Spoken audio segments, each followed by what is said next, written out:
Yesu ashimwe cyane ndabashuhuje. Ku mazina nitwa Mama Doreen, nakirijwe mu itorero rya ADPR. Ndacyakijijwe mparanira kandi guhora nkizwa. Amena, hashingwa mu gakiza ke. Imana ishimwe. Uyu munsi rero ni njyewe uri kuvugira kuri Maramaza Channel kandi nkaba mbazaniye imiburo. Nje kubaburira kubera ko Imana yabantumyeho. Mutega amatwi mwumve. Ijambo mbazaniye ni ukubabwira ngo mube maso kuko hari umutego ukomeye Satani arimo aracura umugambi ukomeye. Satani akoresha abantu. Barimo barakora umugambi ukomeye cyane wo kuzaroga ibiryo. Ibiryo ni ukuvuga nta ibiryo turya bisanzwe. Ibiryo ni ukuvuga ngo bazaroga ibiryo noneho nubirya upfe. Ni ugupfa ko ku mubiri ndi kuvuga ntabwo ari mu buryo bwo mu mwuka oya. Dusenga Imana. Mana yacu, Mana igira neza. Ndagushimye cyane ko wongeye kungirira icyizere. Umujakazi wawe w'umunyantege nkeya ariko kongera kumbura umunwa wanjye ngo mvuge. Ndakwinginze Mwuka wera, Mwuka w'Imana, ngwino uganiriza ubwoko bwawe, ngwino uvugishe buri wese umwe amenye kandi asobanukirwe n'icyo umushakaho kugira ngo turusheho kuba maso no kwirinda. Urakoze kubyumvise byose mbisenze nizeye mu izina rya Yesu Kristo, umwami n'umukiza w'ubugingo bwacu. Amen. Ubu butumwa Imana yabumpaye mu buryo bw'iyerekwa. Ntabwo nari nsinziriye, nari ndi maso 100%. Imana ikora ku maso yanjye iranyereka. Nabonye umuntu yari ari mu nzira ari wenyine, yari arimo agenda ari wenyine. Noneho mu gihe agiye nyine arimo agenda bisanzwe mu nzira, ngiye kubona mbona agiye kumva uwo muntu nyine arabibonaga biba ariko we yarabyumvise mu matwi ye. Yumvise uwo muntu ijwi rivuga hafi ye ku ruhande rwe ariko ahagana inyuma. Mu ruhande rwe ariko ahajya kugana inyuma. Noneho ijwi riramubwira ngo icyo ni igiki utaye. Riramutungura. Icyo ni icyo utaye. Noneho wa muntu ahita atungurwa n'iryo jwi rimubwiye ngo icyo ni igiki utaye. Ahita areba imbere ye abona amafaranga. Abonye amafaranga ahita yunama kuyatora. Acyunama kuyatora noneho aho hafi yaho yamubwiriye hari imanga. Imanga nini cyane nyine umworera imanga nini. Noneho wa muntu acyunama gutora ya mafaranga. Noneho ryajwi ryamubwiye, reka mvuge nti wa muntu wamubwiye ijwi ryamubwiye icyo kintu cyamubwiye. Ngiye nahise nsobanura ko ari ijwi rya Satani. Reka mvuge rero ko ari Satani, rero nzajya nkoresha Satani. Noneho Satani ahita amurundurira muri ya manga yariraho hafi yabo. Ahita murohamo. Umuntu ntakongera kubaho ukundi uko byagenze. Numvise yuko yahise apfa. Nuko iyerekwa Imana yari inyeretse. Nakomeje gusenga Imana, nakomeje gusaba Imana ibi bintu bishatse kumbwira iki. Noneho Imana bene data yaransobanuriye. Niyo mpamvu nyine naje kubibabwira. Nibyo uwo Satani yamushutse aramubeshya kubwera bwa buryarya bwa Satani, bwa buryarya bw'abadayimoni ngo utaye iki. Noneho wa muntu nawe mubishyize no mu bwenge bwacu busanzwe, iyo umuntu ataye ikintu akenshi agitaha inyuma ye, agitaha aturutse nyine agisiga inyuma cyangwa se ku ruhande. Ntabwo umuntu ati ikintu ngo agita ahantu ataragera, agita imbere ye. Sinzi ko bikunze kubaho cyane inshuro nyinshi. Iyo umuntu ataye ikintu agisiga nk'inyuma ye cyangwa kikagwaho hafi uruhande rwe. Ariko we amafaranga Satani yayatereye imbere ye. Noneho nta nubwo yahise aravuga atese inyuma yanjye nta kintu mataye, uruhande rwanjye nta kintu mataye. Ese koko ahubwo nari mfite aya mafaranga ngo yibaze. Noneho avuga ati uyu muntu ahubwo iki ni igiki, urinde wowe, ngo amubaze ati urinde wowe. Ati nta kintu ntaye. Aba yanamubwira ati ntacyo ntaye. Yikomeze nyine yumve yuko ntacyo ataye. Ariko abantu bakunda amafaranga, abantu bakunda ubutunzi, niyo yaba atayataye ukamwereka ifaranga, yewe ni bakeya icyo kigeragezo bakinesha. Ni bakeya banesha ikigeragezo cyo kuvuga ngo amafaranga atakaye hasi, barakubwiye ngo nayawe, ngo uvuge ngo hoya ngo sayanjye. ni bangahe bajya kugura mu masoko bakabasubiza amafaranga arenga bakongera bakayabasubiza? Ni bangahe? Aho bavuga ati ati uyu ni umugisha wanjye, nyine akicecekera akumva yuko abyungukiyemo. Wagiye uragura bagusubiza amafaranga arenze, urabizi neza ko nta mafaranga bagombaga kugusubiza cyangwa bagushubije arenzeho, ariko ukicecekera. Ni bangahe bashobora kujya muri iki kigeragezo bakagitsinda? Icya kabiri, ni bangahe bashobora kubona umuntu ataye amafaranga bakayatora bakayamushyira? Ni bangahe? Ifaranga, ijambo ry'Imana ratubwira ngo gukunda amafaranga, gukunda impiya ni umuzi w'ibi byose. Ntabwo ari gukunda impiya gusa, ibintu byose uziye ko amafaranga niyo dukoresha mu buzima bwa buri munsi. Gukunda iby'isi bishobora gukurura n'ibibazo byinshi cyane. Ni icyaha kiba gikomeye gikurura n'ibindi byaha byinshi cyane, namwe bene data murabizi. Uyu muntu rero yarabutswe ifaranga, nta handi ibitekerezo byagiye, nta wundi mutima yongeye kugira, ahubwo ahise yunama nyine ajya gufata amafaranga, ntakamenye ko ari umutego bamuteze. Tube maso, dukomeze tuganire ku ijambo ry'Imana, kandi dukomeze tuganire kuko Imana yatugendereye kugira ngo dusobanukirwe, kuko iyi mitego irahari, iradutezwe mu buzima buri imbere, kandi bizadutegera ahantu hakomeye cyane. Umugambi rero ntabwo ari umugambi mushyashya. Uyu mugambi wo kwica abantu bakabica ari benshi ntabwo ari umugambi mushyashya, ni umugambi batangiye abategetsi b'isi, umwami w'iyi si Satani n'abakorana nabo, uko Satani akorana n'abantu. Uyu mugambi bawuteguye kera, barimo barawushyira mu bikorwa. Ibi bintu byose mubona bigenda bizenguruka, bigenda bizunguruka, byose ni ibigusha kuri uwo mugambi wo kugira ngo abantu bapfe ku bwinshi. Hari ibiza bihitana ubugingo, hari ibiza bihitana umubiri gusa, ariko ibi ngibi byo ntabwo ari iby'ubugingo ndimo kuvuga, ndavuga ko abantu bazapfa mu buryo bw'umubiri.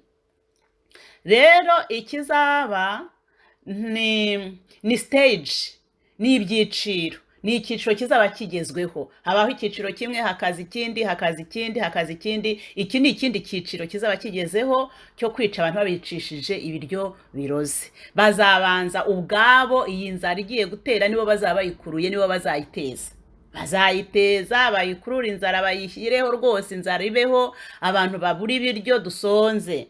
Nitumara gusonza rero tuzaba dukeneye ibyo kurya, murabyumva namwe. Hanyuma hazaba hariho za organisation, imiryango n'ubu risanzwe iriho. Hari nk'imiryango isanzwe itanga imfashanyo ku mpunzi, imiryango isanzwe itanga imfashanyo ku bakene, abatishoboye, nuko. Rero icyo gihe naho hazaba hariho imiryango izajya ifasha abantu bashonje, nyine bakeneye ibiryo. Iyo miryango rero izaba iri gutanga ibyo biryo ni ukuba maso, kuko bigaragara nk'umugisha, bigaragara nk'aho ari imfashanyo kugira abantu neza.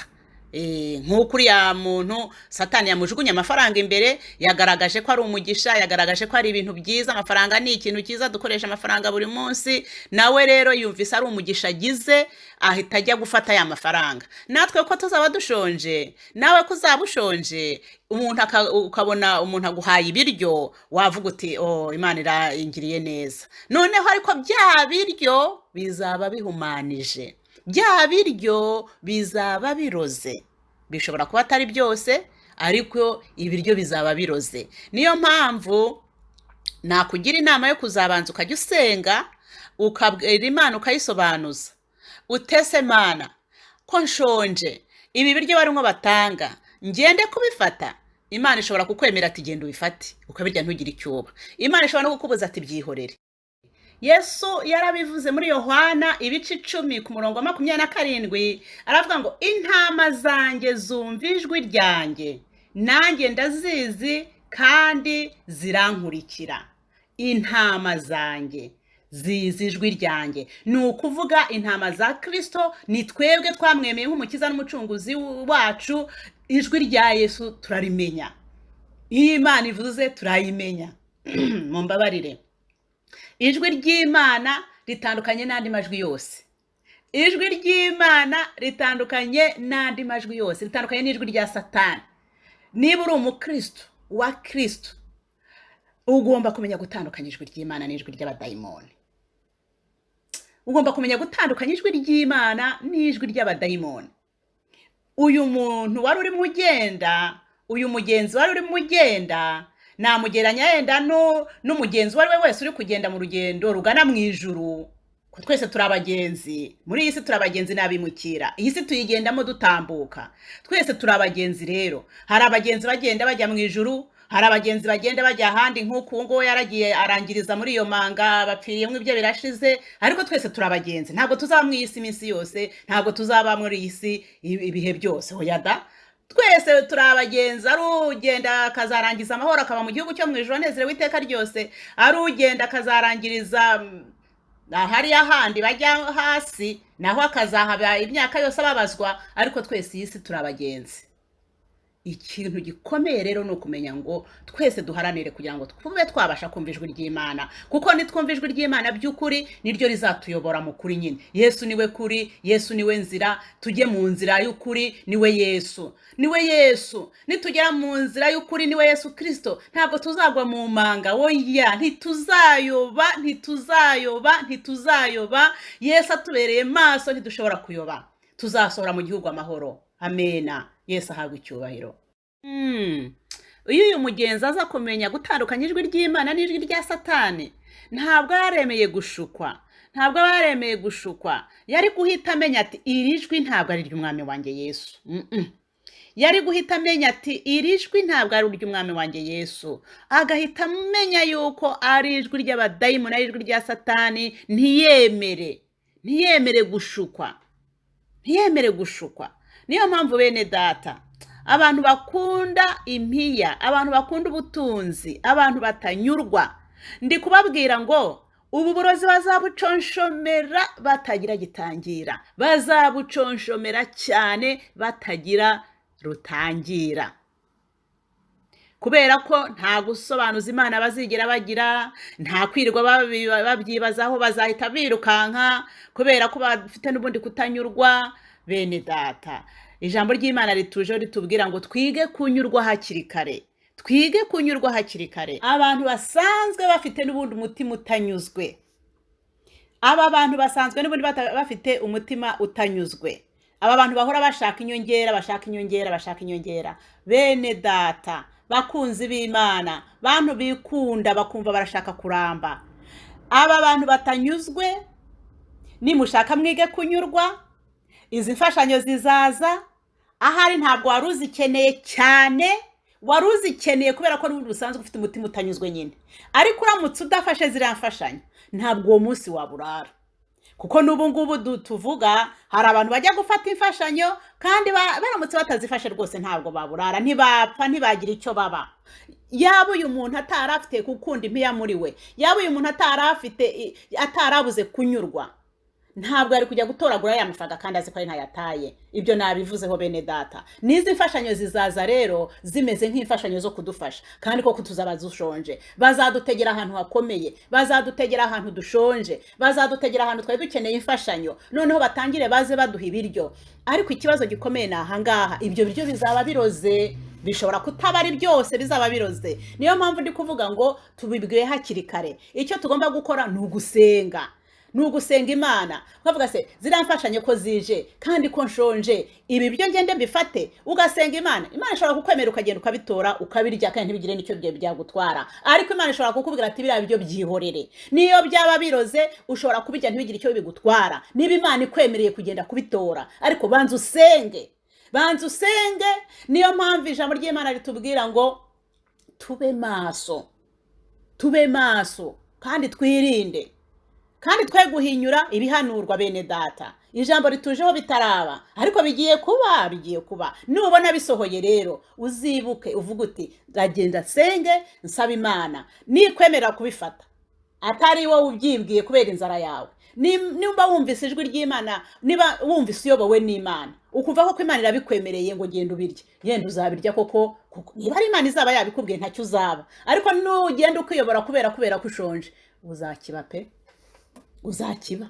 Iyi gahunda irahari yo kuroga ibiryo, kandi igiye kuza kandi irihuse. Imigisha yose abantu satani azaza imeze nk'imigisha, ariko ntabwo izaba ari imigisha, ahubwo izaba ari umutego. Satani arabisigiriza akabizana, sinzi abo nigeze kumva bavuga ngo ibirabagirana byose ntabwo biba biri zahabu, kandi koko niko bimeze, ibirabagirana byose ntabwo ari zahabu. Yego, ibintu bizajya biza bimeze nk'imigisha, bizaba biza ari ibintu byo kutugirira neza, ariko kandi ari umutego, ari umutego. Niyo mpamvu nkuzanira ijambo, niyo mpamvu Imana bitubwiye hakiri kare kugira ngo tuzabe maso. Ariko se niyo wapfa upfiriye muri Kristo ukicwa n'inzara, se yo kwiryo sezerano ntaryo dufite ryo kwicwa n'inzara. Ijambo ry'Imana riratubwira ngo nta mukiranutsi wanjye uzicwa n'inzara, ngo nta n'umwana buzasabiriza. Nta sezerano ryo kwicwa n'inzara dufite. Ariko niba ugeze muri icyo gihe cyo gusonza, reka nkoreshe ijambo ryitwa gusonza, ukumva yuko upfuye, ahubwo saba Imana ikuyobore, ikurengere bene data. Amena. Imana iduhana umugisha hamwe.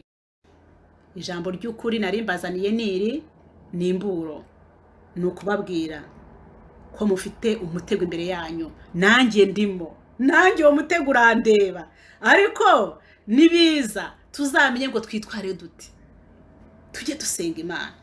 Amena. Imana ishimwe. Mana yacu, Mana igira neza, ndagushimye cyane kongeye kutuburira, ndagushimye cyane kongeye kutubwira Satani afite imigambi mibi cyane kutugirira nabi, ariko ufite umugambi mwiza, ufite umugambi mwiza wo kutugirira neza.